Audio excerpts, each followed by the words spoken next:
Hello, everybody. Welcome to this week's episode of Blackhawks Banter, according to my math, which is not always good. This is our 34th episode of Blackhawks Banter. It's the Billy Gardner episode. So if Billy, you're watching, shout out to you, buddy. My name is Greg Boysen. I'm your host this week. As always, we have our usual Blackhawks crew, my colleagues over at thehockeywriters.com, Gail Kauchuk, Brooke LoFurno, and Shaun Filippelli. How's everybody doing this fine? Well, this will be morning by the time you guys listen to it. Doing well. Good. We got lots to talk about this week, but before we get into it, just give you a quick reminder, if you're watching on Facebook or YouTube, please click like or subscribe. And don't forget the audio versions of all of our podcasts, not only us here at the Blackhawks Banter, but all our great shows across the world of the hockey writers are available in audio only form wherever you get your favorite podcasts. So make sure you're subscribing and liking there as well. But before we get into our planned topics for this week, I'm just going to take a brief second to address the elephant in the room. Yes, there's a lot going on in Blackhawks world right now that has nothing to do with the on-ice product. Some potentially very ugly stories coming out right now. We've talked and we've decided now is not the time to really address all of those things that are going on. Right now, all we have are allegations, we have reports, we have investigations going on. We don't know facts at this point. We don't know the truth. So we're going to wait until all of that unravels itself and we get facts, we get truths, and we know exactly what happens. And we have some sort of conclusion to all of this before we're really going to break down, in today's 24-hour news world, everybody wants to be first, not caring if they're right. Well, we're going to do the opposite here. We're going to make sure we're right before we jump into what could be a pretty gross and ugly story based on what we know so far. So that's our stance right now. And I think I can safely speak for all of us right now when I say that I hope when all of this is resolved, that the league and the team give out the appropriate punishments or consequences when this is all said and done. And we'll just have to wait and see how this plays out. But there could be some major changes coming soon that we will definitely talk about. But you can follow us all on Twitter. Our handles are right there on the screens. We're all discussing it there. I'm sure when there's big news to break, it'll be on thehockeywriters.com. But here in Blackhawks Banter, at least this week, we're going to talk about things that are happening on the ice or potentially happening on the ice. But we just wanted to take a second to acknowledge that, yes, that's going on, but this is not the right venue for that discussion, at least not this week. So we're going to start with some players that may not be here come September when training camp opens. Right now, the Blackhawks have 23 forwards under contract, and they have another 6 RFAs. And so if they bring back, if all 6 of those restricted free agents, they'll have 29 forwards under contract and 47 total players under contract. The league limit is 50, and most teams like to go into a season with no more than 48. They like to have that flexibility to add a player or two as the season goes on. So that's telling me we're going to see some trades, and be it before the expansion draft, at the entry draft, or even later in the offseason. And you look at that forward group, there's a lot of guys there. So I'm thinking that's who is going to be targeted as far as trades come. So let's go around the group here and talk about 2 guys you don't think are going to be in Blackhawks uniforms when the 21-22 season starts. Gail, we'll start with you. Who do you think is going to be losers to the numbers game this summer? All right. Well, I'm on record as saying that I think the Blackhawks are going to lose a forward in the expansion draft. It appears that the Seattle Kraken have better options elsewhere with defensemen. So I think that they will be targeting a forward from Chicago. So some of the names that have been talked about that the Blackhawks are probably going to be forced to expose or will expose include Ryan Carpenter, David Kampf, and Adam Gaudette are kind of the 3 that have been brought up a lot. Of those, I believe that Gaudette is probably the most alluring option for the Kraken. Actually, I disagree with that. I personally think that David Kampf is, but don't tell them that. Okay, shh. Gaudette. So he's out. You have to think that as his agent. Yes. Yeah. And then for my second forward to not be a Blackhawk, I really think I'm just going to go with one of the minor league guys. I believe that somebody or a couple people will probably be wrapped into a trade package, hopefully for another defenseman for the Blackhawks. So it depends on the team involved, but I'm just going to name some names here, and I'm going to probably wreck a couple of these names. Matiz Chalupa, Reese Johnson, Evan Barrett. You have Tim Soderlund, Michael Tepney, Michael Hakarinen, Josh Dickerson, he's easy, and Andre Altabar-Makyan. And I really hope that he's not one to go because I like his name, and I've already got a cheat code for how to spell it. It's actually really easy if you spell it out. So, but I believe that somebody's going to go. Jacob Core and Hosea Slavin are likely safe. I think that they've just been acquired, and the Blackhawks probably have something in mind for them. But so that's where I'm thinking Godet and probably one or two of the minor league forwards. Yeah, I don't want Alti Barmrakian to go anywhere either. I like him. I think he's going to be a sneaky good player. Brooke, who do you think is should start looking to put their condos on the market here in the Chicago area? To be honest, most of them probably, but two that kind of stood out to me right away is Dylan Strome. And I know we talked about this before, but it's just because he just seems to have fallen out of favor with the team. And I think that's probably a safe bet that he's not going to be there, but probably because I said that, it means he's going to be there. And I said Ryan Carpenter too. I know he's a free agent this year, and I don't really know why I think he won't be there, but I just think the team has a lot of bottom six forwards at this point, and I think in Chicago's eyes that might make him expendable. I don't know, but I do know that he's one that can win faceoffs, so maybe he's considered safe, but I don't know. I think those two are interesting options, and I think maybe logically they shouldn't be there next season, but who knows? Alrighty, and Shaun, who's your most likely not to be back next year players? Yeah, you touched on it already. There's a lot that can happen with the expansion and sort of how that all rolls out. But just looking at the roster right now and who's in that forward group, there's a couple names that stand out right away. And they already did as the season was ending. Brooke already mentioned Dylan Strome. I agree. I think he sort of fell out of favor with this team, obviously, as Brooke said. A couple of healthy scratches there to end the season. Obviously, his numbers are down from seasons past. From coming over and having a good entry into this franchise. It looked like he was going to have a turnaround to his career, but it's gone downhill since. So it just feels like there might not be a fit for him here anymore. Moving on from there, the one name that stood out right away was a name that is a recent addition in Brett Connolly. When they acquired Connolly in that trade to get Borgstrom, even though it was just the rights to Borgstrom, it seemed kind of obvious to me that Connolly was just a piece that Florida needed to get rid of for financial reasons. So it never really seemed like the Hawks wanted to take him on and actually utilize his talents, or that there's really a fit for him moving forward with this rebuild. And it was really kind of just a numbers game and more so just part of the package of what they had to do in order to get Borgstrom over. So they've obviously signed Borgstrom now. They're looking to move forward, and the 29-year-old winger just doesn't seem to fit in their plan. Yeah, I agree on that. Those are the two guys I had picked. Dylan Strome, I think he's played his last game here with the Blackhawks. There's just too much going on there. His production has been down. He's had injury issues here and there. He's not playing his natural position. We mentioned the healthy scratches. I just don't think Jeremy Colliton and Dylan Strome jive for whatever reason. So, I think he'll get moved probably at some point. I also don't think Connolly will be here with the Blackhawks. He just doesn't fit the mold of a rebuilding team, though. He's going to be difficult to move.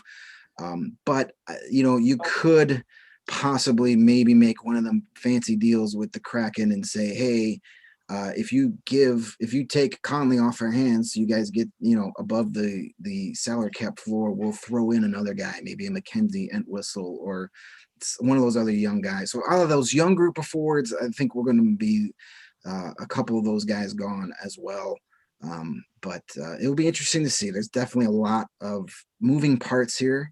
And as I compare, I compared the expansion draft, and this whole offseason is kind of like a jigsaw puzzle.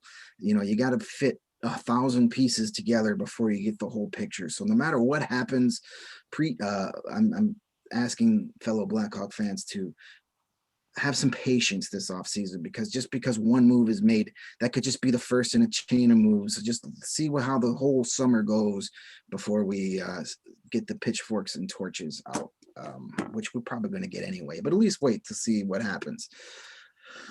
Speaking of trades, instead of guys that might be leaving the roster, let's talk about maybe one who could be a good fit joining the roster. We've talked a lot already about how the Blackhawks need a number one defenseman, like the desert needs the rain. And we've talked about possibly making a play for Dougie Hamilton on the free agent market or making a trade for Seth Jones from the Columbus Blue Jackets. Both of those are going to be very expensive moves. Not only money, but asset-wise. And there's another name that's been floating out there for well over a year on the trade market, and that's Matt Dumba of the Minnesota Wild. The Wild don't want to lose him via the expansion draft for nothing. I don't think he's in their long-term plans anymore. So he's allegedly available on the trade market. Would that be a guy, if you can't get Hamilton or Jones because it's just too expensive, is Dumba a guy you would like to see come in with the Blackhawks? Brooke, what do you think about that scenario? Yes, I would honestly take anyone at this point. I think when you watch the playoffs, I would think any third pairing defenseman of any of those playoff teams, I would take. I don't care. They're already way better than the ones we have now. So yes, and I think Dumba's kind of funny because I wrote a Blackhawks news and rumors piece last year when he was involved in trade talks, and Mike Russo of The Athletic wrote a post about trade suitors for him, and he listed Chicago as a dark horse in those discussions. So I think it is possible that we could land him if we don't get Jones or Hamilton, because it seems like there may have been interest in the first place. So I do think it's plausible, and yes, I would gladly take him. All right, Shaun, what do you think? Is Dumba a good fit here in Chicago? You know, the thing is, I've liked Dumba for years, and based on these three, I'm going to put Dumba ahead of Jones, just right behind Hamilton. If I'm going to rank who I'd want to see on my team in an ideal world, I think he's been a sturdy presence throughout his career. I don't know if he's ever really gotten the credit he deserves, and he's still got a lot of life left in his game. However, obviously, my opinion has become not quite the popular one in this respect as far as it comes to big names heading over to Chicago, because I still just don't think there's a point. You mentioned right off the top as far as the cost, whether that be assets or financials, and to me, this team is still right in the midst of a rebuild, if not right at the beginning of this rebuild. Even if they're progressing along nicely, they're not close to being contenders yet. So I personally can't justify in my mind why we're going to go and make any kind of a spend, again, whether that's assets or financials, that's beyond our means, when there's youth that still need to develop. We still need to see what we have in this team, and there's still something to work with there. So why are we going to go out and spend on a piece when it seems like that's the only piece that's missing, when there's a lot more missing at the moment? So I don't think they're in a position where it really makes a lot of sense logically to really go out and feel like one addition is going to be the magic solution. I think they're still too far out. When they're at a position where one big name player can make a difference, then take a look at who's there at that time. But now's not that time. That's a valid and fair point for sure. Gail, what do you think about bringing in another defenseman? Yeah, I'm going to have to kind of go along with Shaun here. I don't know. Dumba is under contract for $6 million for the next 2 seasons. And I just think that's kind of steep, especially when you're not really even considering a number one defenseman.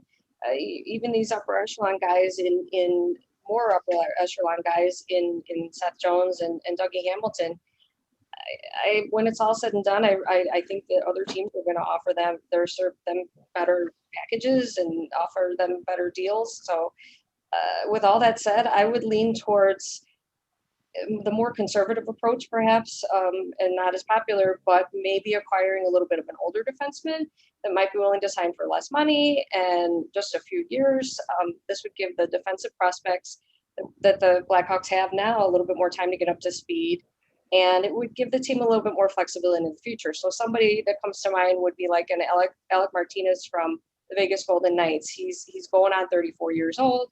His last contract was for $4 million, and probably be willing to sign for less. And it would just make a little bit more sense and not put them in as much trouble financially. Okay. Personally, I think Dumba would be a great fit here in Chicago, not just because of his play, which they need, but I think he's a guy that you can consider as part of the rebuild. He's the same age as Seth Jones. They're both 26. He's just getting into his prime. So he's a guy that could be here for 6-7 years and get a lot out of him. When you look at the numbers between, we're gonna just erase Hamilton from this equation because I don't think they can afford him, and I don't necessarily think he's going to be worth what they're going to pay him. So let's just erase him for now, and let's just say, hey, you've got a chance to trade for Seth Jones or Matt Dumba. I'm taking the Dumba route. They're the same age.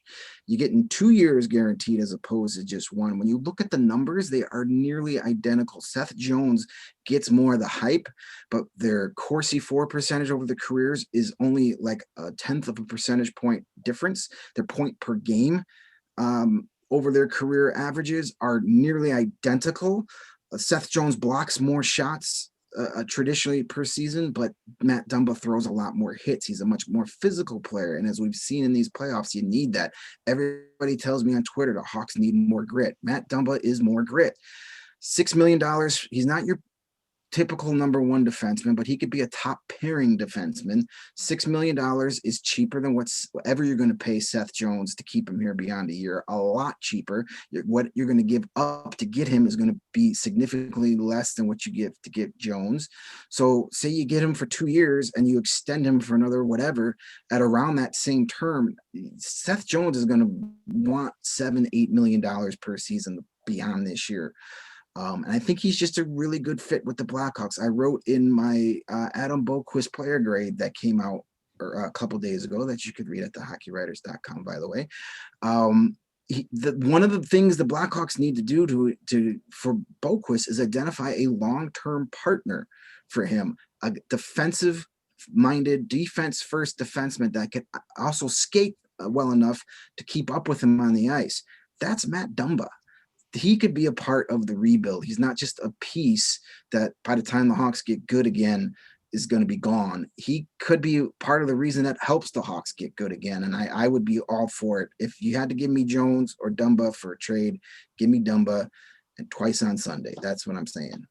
Will any of these guys be Blackhawks this year? I wouldn't hold my breath on that, but that's how we think about good old Matt Dumba in Minnesota. He's definitely going to be in a different uniform, I think, for sure. We'll see how that shakes out. I think we might have found a player agent.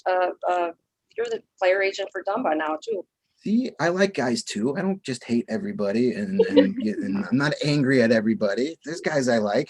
Prove us right. Right. Let's get this Dumba guy here. Let's get him here. I had no idea he was that young. I feel like his name's been around the league forever. Well, because he's played for so long, you forget that they're the same age. You think Seth Jones is this young guy, but Seth Jones has been in the league for 8 years already, 9 years, so they're the same age.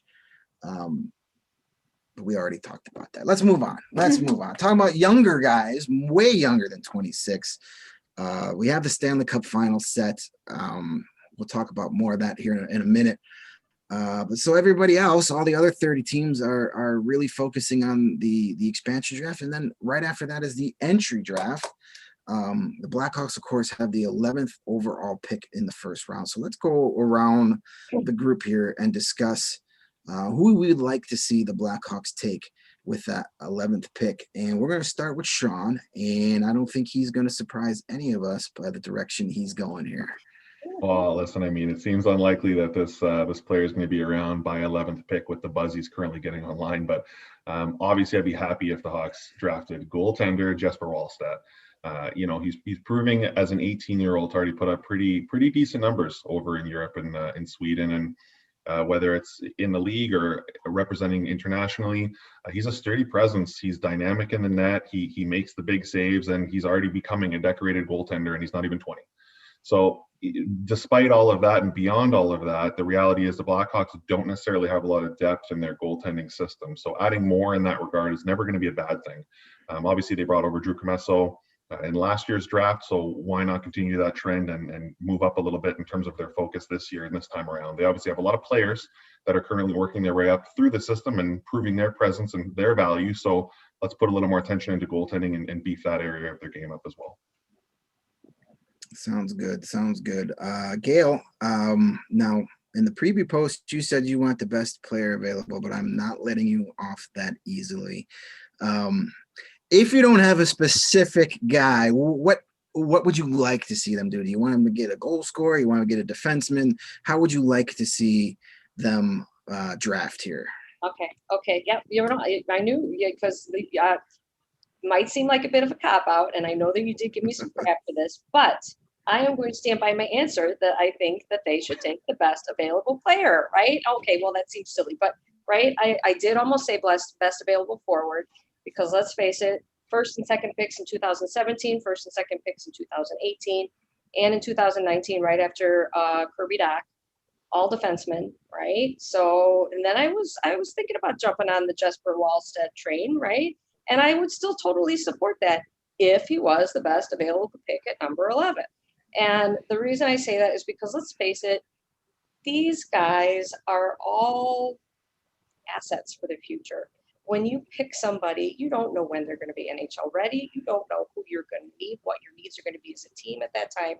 And so I just think that if you really kind of stick with, let's go with the best available player, then all right, when it does come time for them to be NHL ready, if they're a fit for you, groom them to play with the Blackhawks. If not, then they're a trade piece to get who you do need. So that's what I'm sticking with. Okay, I'll allow it. I'll allow it. Yeah. That was a very, very well thought out cop out. Okay.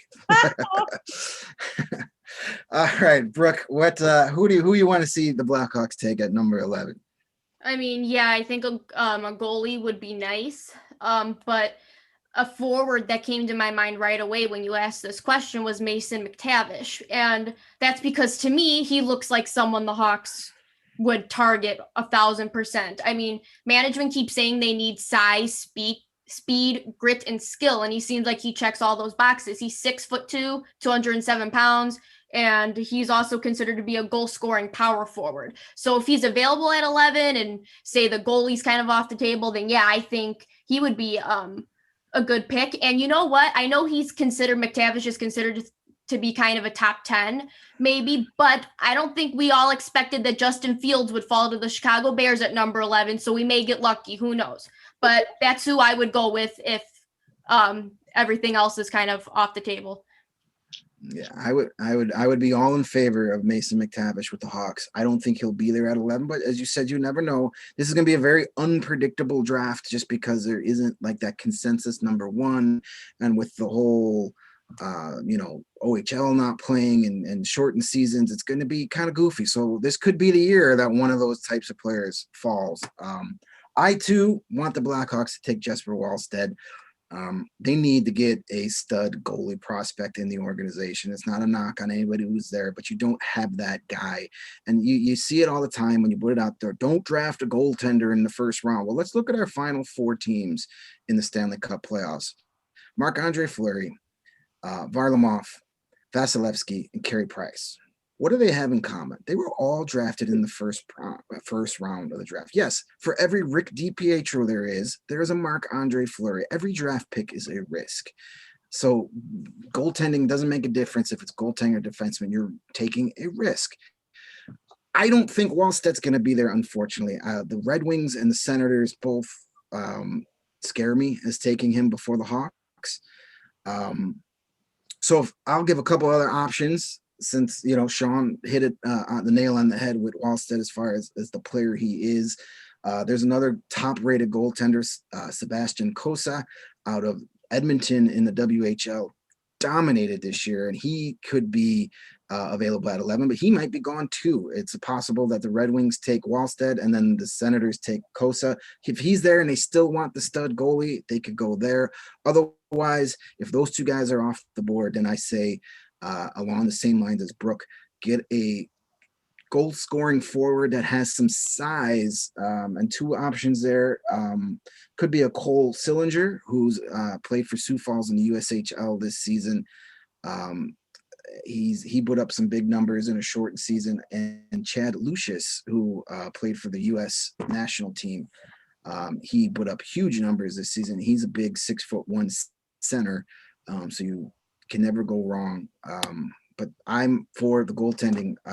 Goaltending is like pitching in baseball. You can never have too much of it. So we'll see. It's going to be interesting to see how that shakes out. It's going to be unpredictable. It's going to be crazy. And, we all just chose who we want to see at number 11, which means the Blackhawks are going to trade down and pick somebody else, and we're all going to be disappointed. So that's how that works out.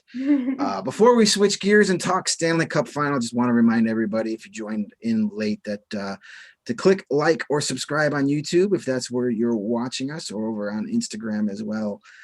Follow all of us on Twitter.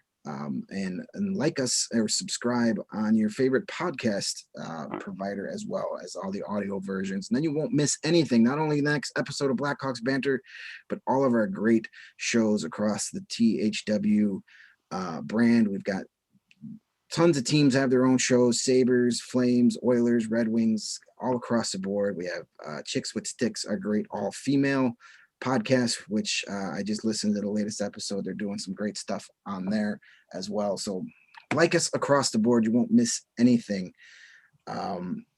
So when this episode drops Tuesday morning, game 1 of the Stanley Cup Final will be in the books between the Tampa Bay Lightning and the Montreal Canadiens. But as we record this, we're still a little over an hour away from puck drop. So let's talk a little bit about the Stanley Cup Final.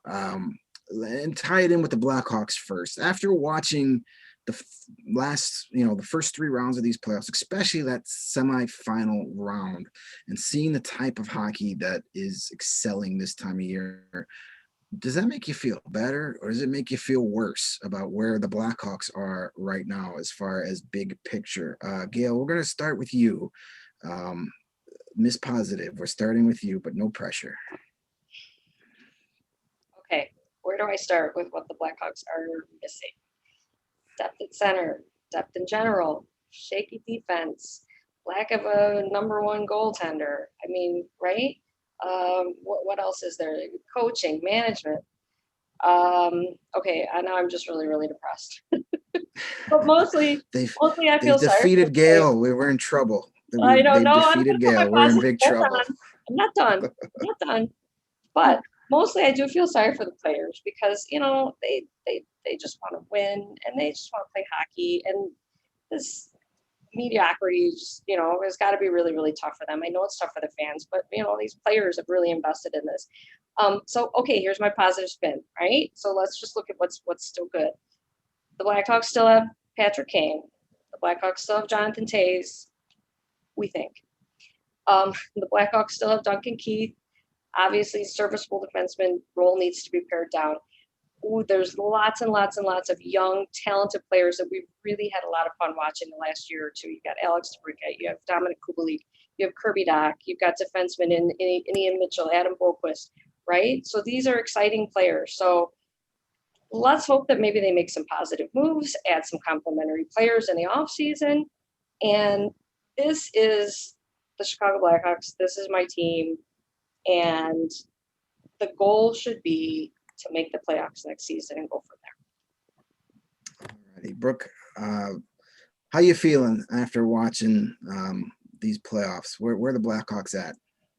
Worse, actually, because when we're watching the Blackhawks, during the season, it's kind of easy to say, okay, well, they're doing a little bit better than we thought. But then when you see the playoffs, you're like, oh crap, we really are screwed. I mean, you kind of look, and some of our prospects seem like they are promising and stuff, but do we really have the players that you think are going to turn into Barzal or Point, or ones that are going to be impact players right away and be productive in that way? I don't know. And that to me is what's kind of scary too. And our defense obviously is horrendous. It seems like we can't figure out how to play that suffocating defense that Montreal has figured out how to do. And like you guys said, goaltending, coaching, the whole thing is a mess. And it seems like there's just holes at every single position. Oh, and we can't win a faceoff on top of it. So, I actually feel kind of worse about where this is going unless we get impact players right away.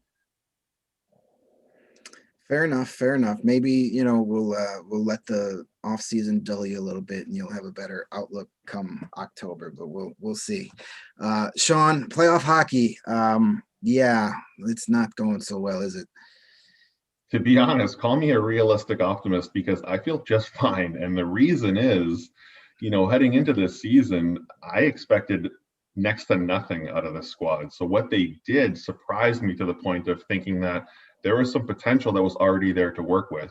We saw the streaks they went through. We know they overachieved. We all expected that, and that's what happened. They came crashing down to earth, as was expected. However, seeing those highs infused an excitement that I did not expect to have of the Blackhawks last season. So I'm okay with where they're at, because to me, they're still ahead of schedule.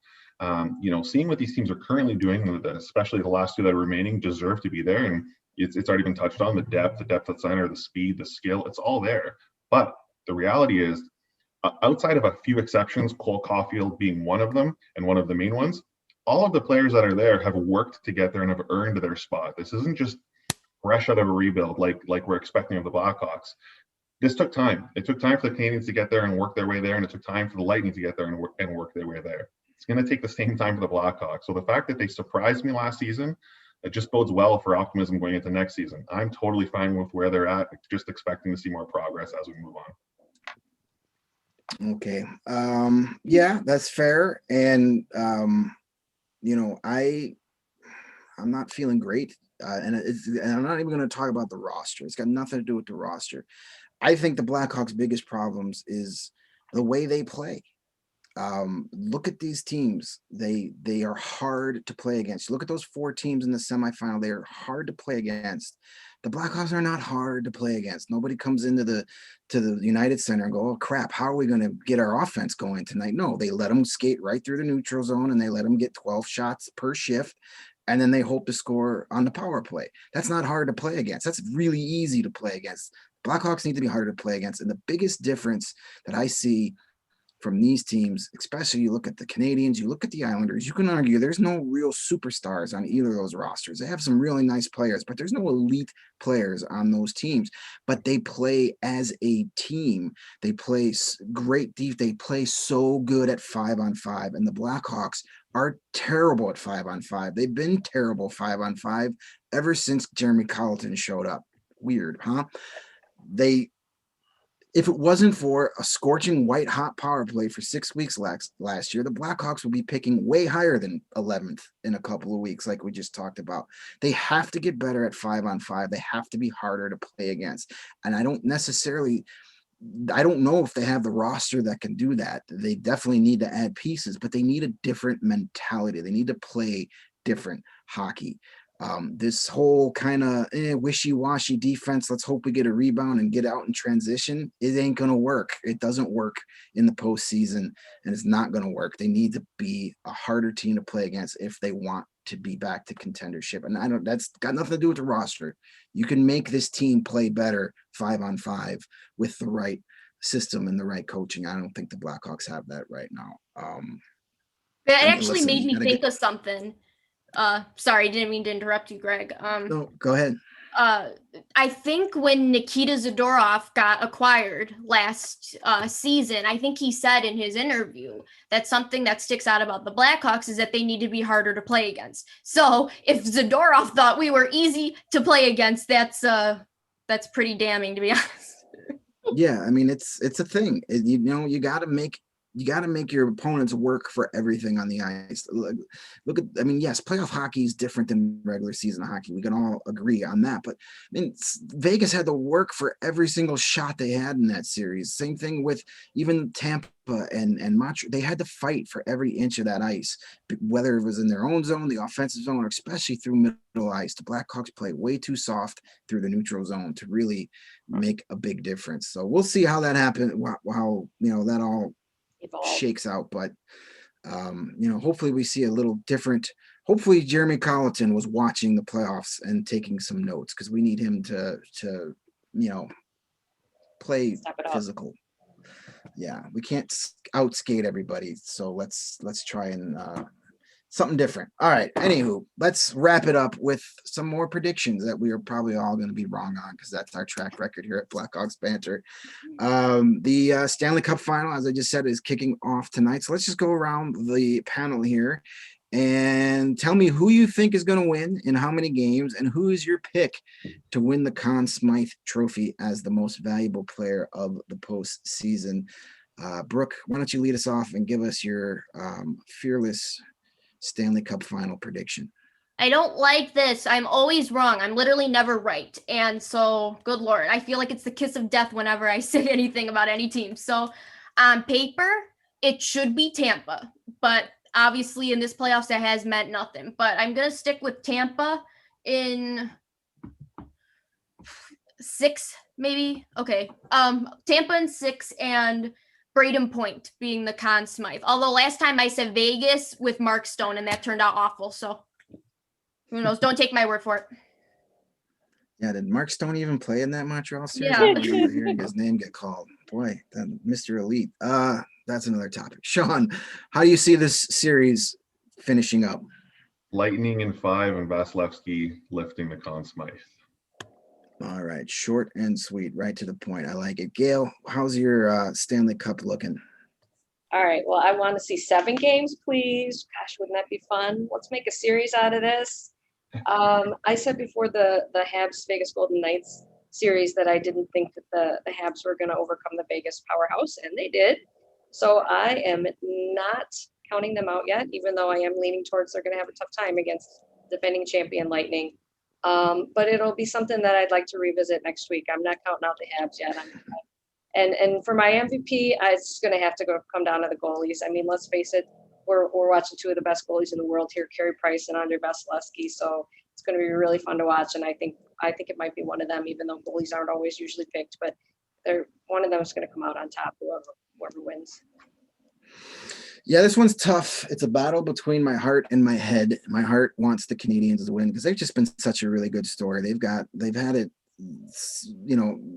Hollywood couldn't write this script better. You got the grizzled vets like Eric Stahl, Corey Perry making one last run at glory. You've got the young kids like Suzuki and Caulfield, announcing their presence with authority to steal from Bull Durham.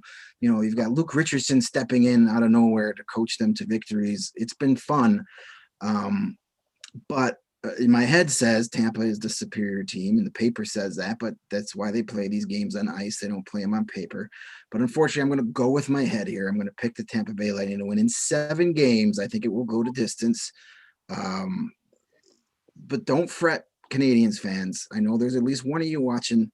I have picked against the Canadiens in all 3 rounds, and they've won. So if that trend continues, enjoy your victory parade in a couple of weeks. And my Conn Smythe trophy, even though I have Tampa Bay winning the cup, I am having Carey Price win the Conn Smythe on the losing side, because let's face it, nobody has been more valuable in these playoffs than Carey Price. Braden Point's been great. Vasilevsky, he's been really good, but he's had a couple of games where he's slipped up in that Carolina and in that Florida series, and his offense bailed him out, and they won those games. Carey Price gives up more than 2 or 3 goals. That game's over. So it's happened before, and it's happened where a losing team has won a Conn Smythe, and it's all been goalies. Yep. Ron Hextall, I think it was Seager did it too, and I want to say Bernie Parent did it as well one season. So it's happened before. So a little optimism for the Canadian fans out there. So we'll see what happens. Game 1 is going off in a little bit, but by the time you listen to this, you'll know who won. So maybe by next week, we'll have a better idea, or maybe the series will be over by next week. Who knows? We shall see. I'm hoping for 7 games. I just entertain me at this point. I really don't have a horse in this race. Play good hockey, and we'll see what happens.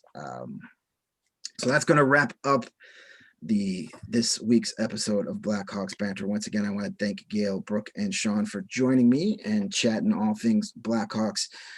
Give a quick shout out to Melissa Boyd and Dean Plunkett behind the curtain, making us look and sound good every week. Thank you for all the hard work you guys put into this. And most importantly, thank you all for listening and clicking on the websites and following us along on Twitter. If it wasn't for you guys, they wouldn't want us to do this. So we appreciate all of it. And we'll catch you guys next week. Enjoy the Stanley Cup Final, everybody. Peace out.